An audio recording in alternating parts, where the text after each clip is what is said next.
салом бинандаои азиз, пазиро бошед барномаи навбатии рози ситораҳоро бо ҷолибтарин ва тозатарин падидаҳои ҳаёти рангини ҳунармандон.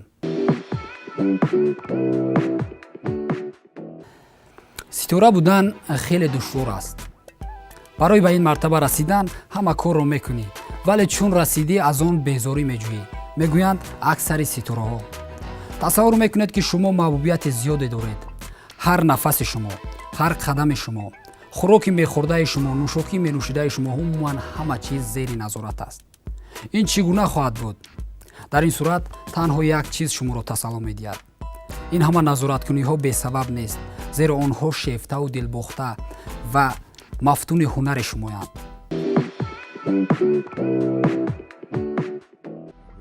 Ушел из жизни американский режиссер Джон Гилберт Эвелсон. Как сообщил его сын, он скончался. коргардони муваффақ Ҷон Гилберт дар синни 81 солагӣ аз олам чашм пӯшид. аз муваффақтарин коргардонҳои Ҳолливуд шумурда мешуд. олитарин офаридаҳои ӯ Рокки ва ҷавони каратечӣ буд, ки ҳанӯз аз солҳои 70-уми асри гузашта рӯи экранҳо падид омада буданд. дар ин хусус писари коргардон хабар дод, менависад рӯзномаи Los Angeles Times.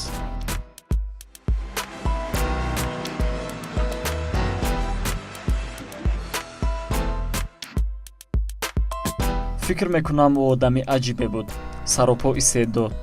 синаш гарчанде ба ҷой расида буд, вале ором наменишаст.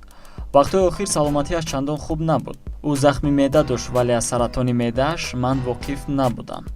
инро баъдтар фаҳмидам. чанд рӯзи ахир рафторҳои аҷибе дошт, мисле ки пай бурда буд ки вақташ тамом шудааст.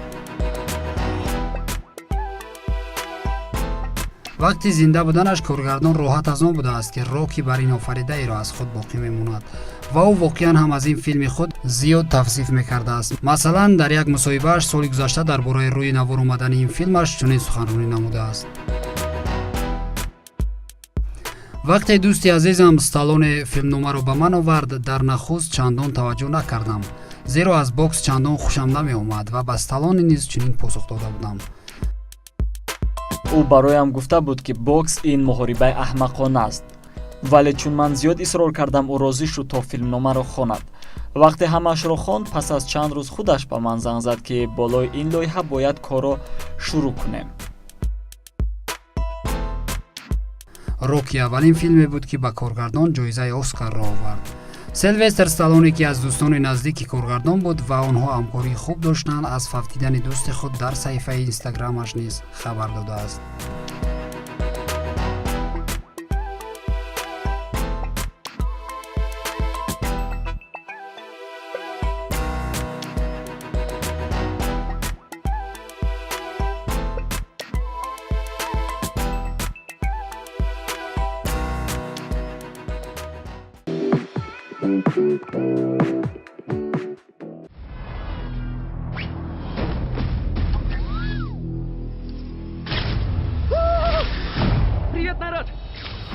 одам анкабуд бозгашт ба хона.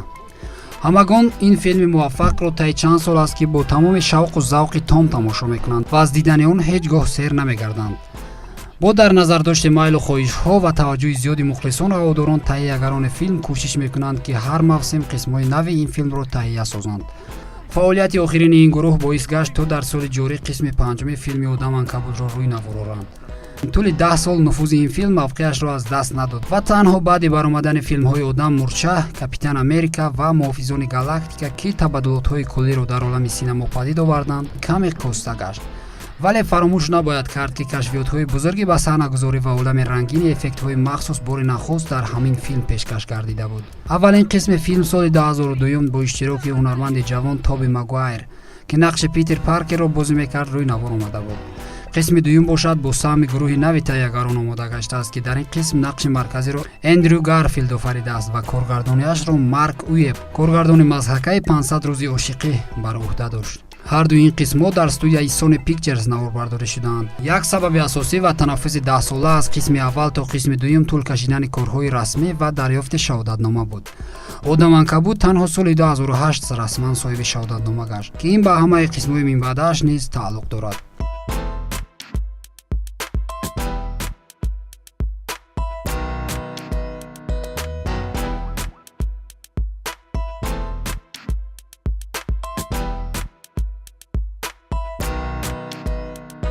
эндрю гарфилд қаҳрамони дуюми ин лоиҳа пеш аз шурӯъи кор ба нақша гирифта буд ки 4 қисми онро наворбардорӣ хоҳад кард, аммо пас аз таҳияи Одам Анкабут 2 ва 3 муносибатҳояш бо студияи Sony Pictures сард гашт. ҳамин тавр тақдири ду гурӯҳи корӣ бо вуҷуди муваффақиятҳои зиёди филм ба нокомӣ анҷомид.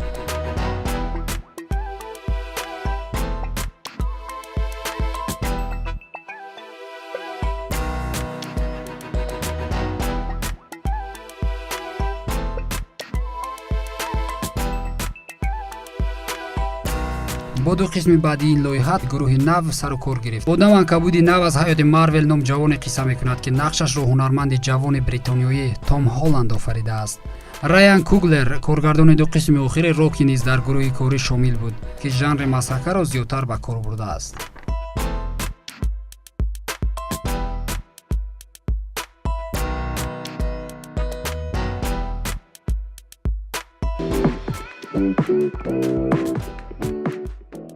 ситораҳои маъруфи ҷаҳонӣ ки ба ин мартаба расиданд ва аллакай шаҳдашро чашиданд, бобати ситора шудан фикрҳои гуногун доранд.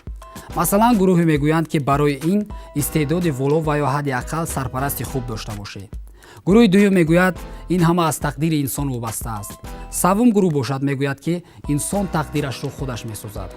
вале агар инсон воқеан ҳам дар қалбаш ҷавҳари беҳамто буданро дошта бошад, ҳатман ки замоне зуҳур мекунад, зеро офтобро ба доман пӯшида намешавад.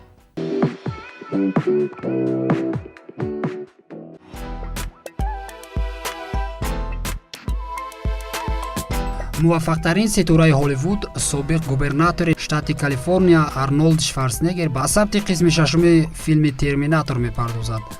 дар ин хусус худи ӯ дар ҷашнвораи кинофестивали Канна оина хабар дод. ҳунарманд дар охирин мусоҳибааш ки моҳи апрели ҳамин сол сурат гирифта буд, аз қатъ шудани кор болои ин лоиҳа гуфта буд, вале ҳамакнун фикрашро иваз кардааст. хеле шуд ки Ҷеймс Кэмеронро надидам ва рости ӯро ёд кардам. аслан тавре шумо медонед ин лоиҳа бояд анҷом меёфт, вале фикр карда ба хулосае омадем, ки то Кэмерон бо мост, мо бояд кор кунем.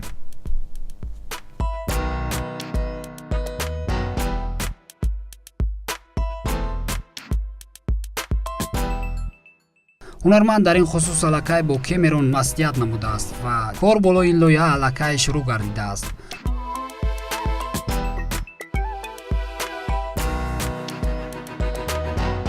ӯ коргардони беназир аст, кор кардан ҳамроҳаш гуворост. тахайюлаш бисёр бой аст ва ин фурсатро ғанимат бояд шумурд.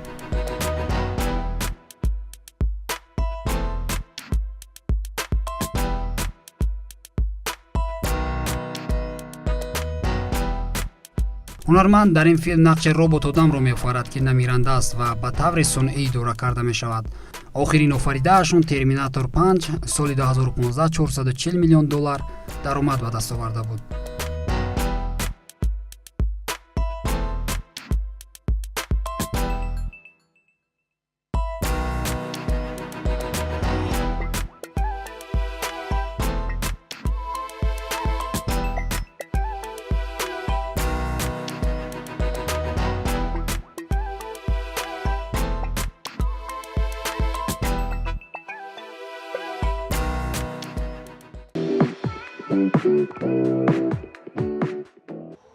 филми Дангал аз ҳаёти марде қисса мекунад, ки паҳлавони воқеӣ буд ва ғолиби мусобиқаҳои зиёди кишвари Ҳинд, вале тақдир ба ӯ писар небу, балки духтар ато мекунад.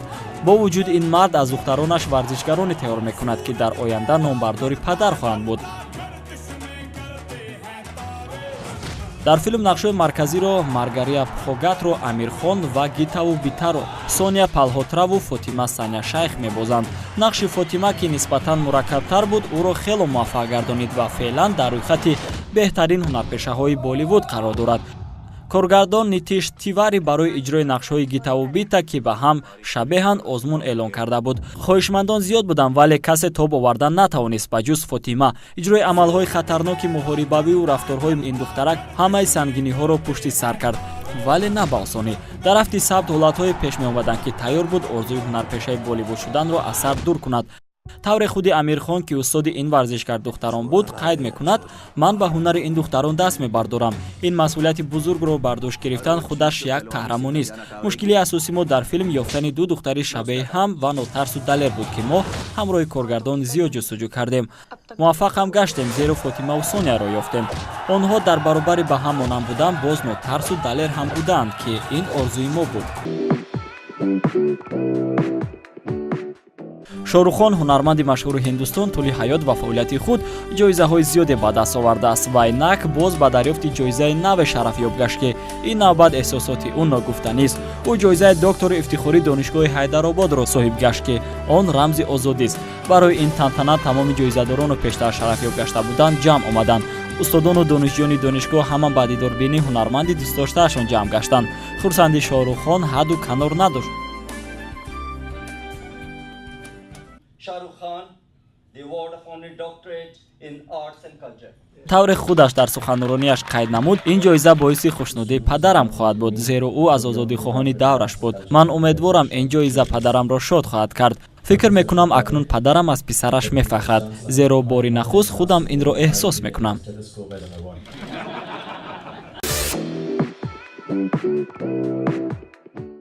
бинандаҳои азиз, мамнуну сарфароз аз он ҳастем ки вақти пурқимати худро дареғ надошта барномаи моро тамошо намудед. агар дар болидагии табъу хотири шумо заррае ҳам сам гирифтем, хушбахтие аз ин беш моро нест. бо умеди сарбаландӣ ва хуноободии шумо инҷо мерасем ба фарҷоми барнома. тансияду хунообод бошед.